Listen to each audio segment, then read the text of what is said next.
Holy crap, it's almost completely unheard of. Today we get to see on-duty Brazilian cops. What?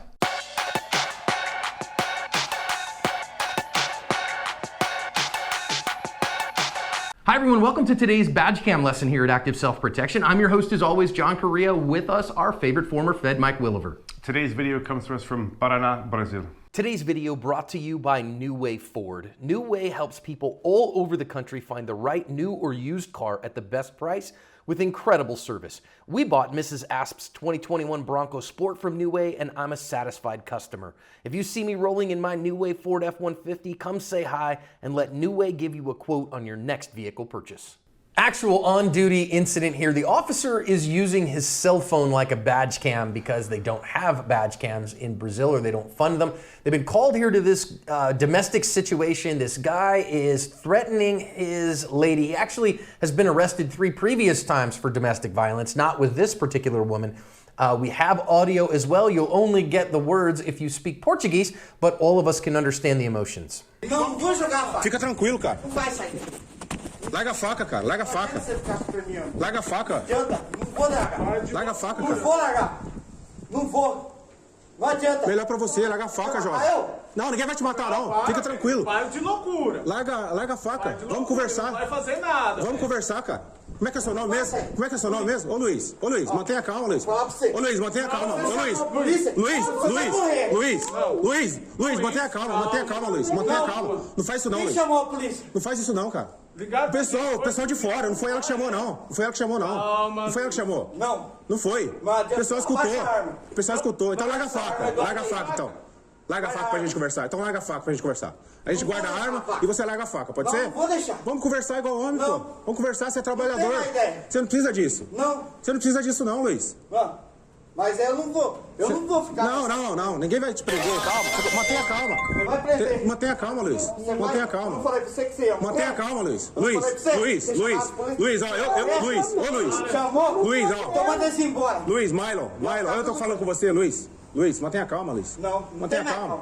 Não. Ô Luiz, mantenha calma, não faz Eu isso. vou te matar. Você não precisa fazer isso, Luiz. Eu vou matar você. Você não precisa fazer isso, Luiz. Eu vou te matar. Você não precisa fazer isso. Loucura. Eu vou fazer. Não, rapaz, calma, velho. Aí, ó.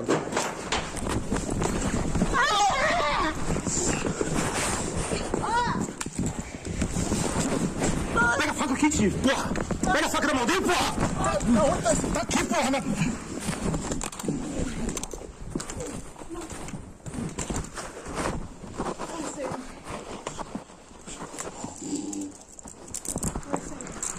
Apaga ele.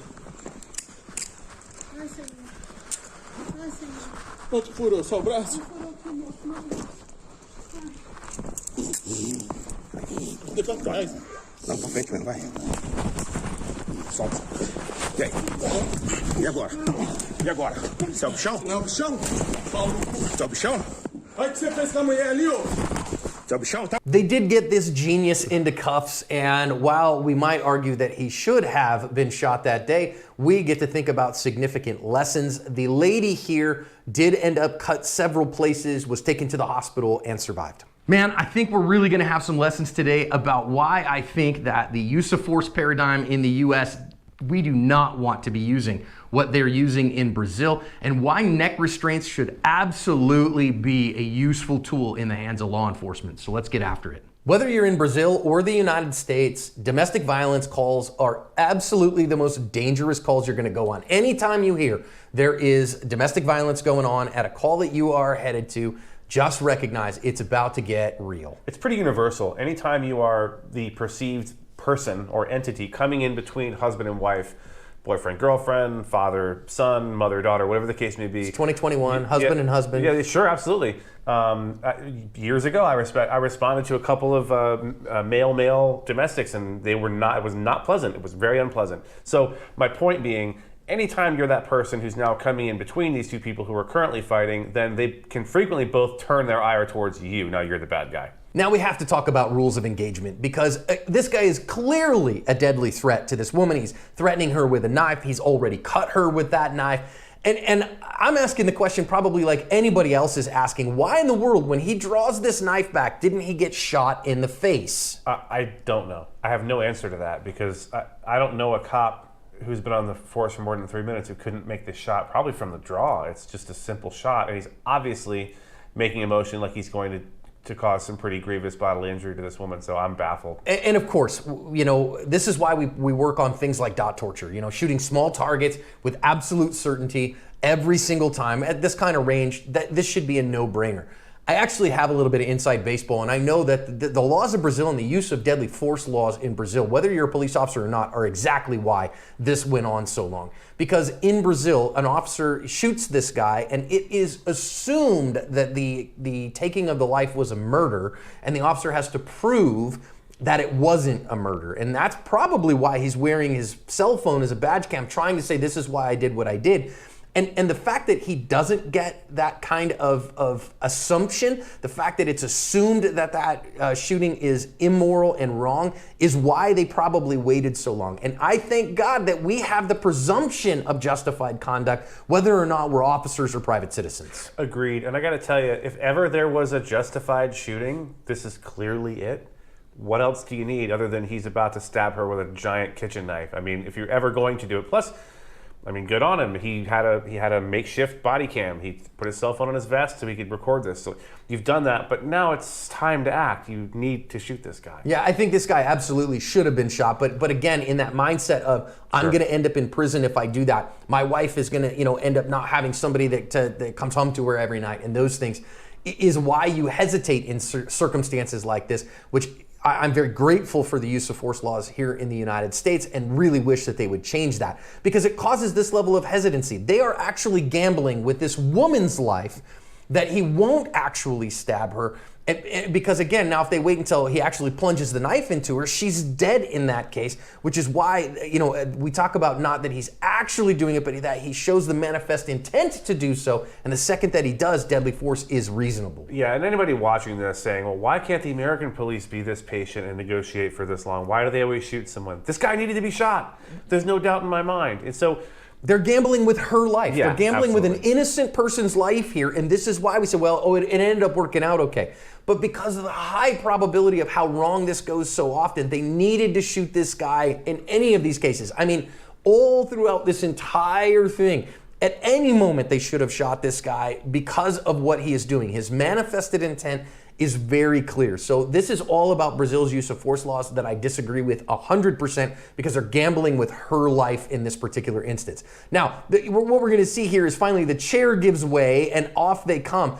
But recognize that this guy's still absolutely a deadly threat. The officers are going to dive into that knife and dive into that problem. He easily could have cut either one of these officers, who we know are both armed with firearms, and it's still a deadly threat. I think you still need to shoot this guy. I've never seen anything like this. I got to be honest with you. You showed me this video, I couldn't believe what I was seeing. Yeah, still a deadly threat. That's a large knife, and if all he has to do is nick your femoral with that thing, and you're done. So I don't know what we're doing. So diving into that knife puts not just the woman who was at risk from this knife, but it puts the officers at risk from that, and that is, in my opinion, inappropriate for us to ask officers to do. It's inappropriate for us to ask officers to risk their own life for the life of a perp. We ask them to risk their life for the life of a victim all the time, and I think that's right, but not to risk their own life for the life of somebody who is a violent, deadly threat to them or to anybody else. One might argue, with all those feigned attempts, with all those big swings that he was trying to get them to shoot him, he was trying to commit suicide by a cop, absolutely possible, doesn't matter, still needed to be shot. Still needed to be shot. So they do dive in. I think incredible bravery for them to do that, to figure out how to finally get the knife away from this guy. You're gonna see it come on camera here in just a second. And now, okay, let's talk about the grappling skills that we see here. It's Brazil, right? It's the home of Jiu Jitsu. We gotta have some of this. And I love the fact that the officer uses his right leg as a hook here. It does a couple things. Number one, it keeps the guy from being able to roll away from him. Number two, though, and I think just as important, it keeps the guy from being able to access his pockets and his waist, which is where the bad things will come from. Absolutely. This is perfect technique. I'm not a jiu-jitsu guy. I was a wrestler for a long time, and I've actually done this to bad guys in the past, and it's very, very effective in keeping them from, mainly from being able to get his legs from under him and get some momentum going upward. He can't bend his legs at all at this point. So you're controlling the waist. So the first thing that we learn in jiu-jitsu is, generally speaking, you control the hips and you control the shoulders. If I can control their hips and shoulders, then I control them. Now, of course, in weaponized environments, for all my jiu-jitsuka, you want to watch the hands. The hands are where weapons are held. The hands are where bad things come. And that's a little change from sport jiu-jitsu. And it's something that, don't get me wrong, sport jiu-jitsu guys can beat the crap out of almost everyone on the street all day long, but you gotta learn that little bit of thing of make sure that you're watching the hands. Now, this next part is kind of interesting to me, Mike, because we gave a hard time to the laws of Brazil before, but now when we get to this other part here, you're gonna see this guy's showing up. The officer is controlling him, what we see here, via a neck restraint. So he has him here in a what we would call a choke or a lateral vascular neck restraint. That's a very particular thing. This is not an LVNR. But in the United States, this would get an officer sent to jail in 2021. Yeah, so just like the laws around what happens after a shooting are very, very different, obviously this is very, very different. You can't do this anywhere as far as I know in the United States right now. It's been banned pretty much everywhere. And that's too bad, because there's a big misunderstanding amongst the general public about neck restraints and there's several different kinds. Some of them are very, very bad and shouldn't be used. Others, like this, should absolutely be encouraged and be used, because you're not killing this guy right now. Well, again, you're restricting his oxygen. If you know how to do this, this is not deadly force. So of course we have to train our officers to do it well, but I think absolutely in the United States, the use of neck restraints saves lives. It allows officers to take people into custody without harming them.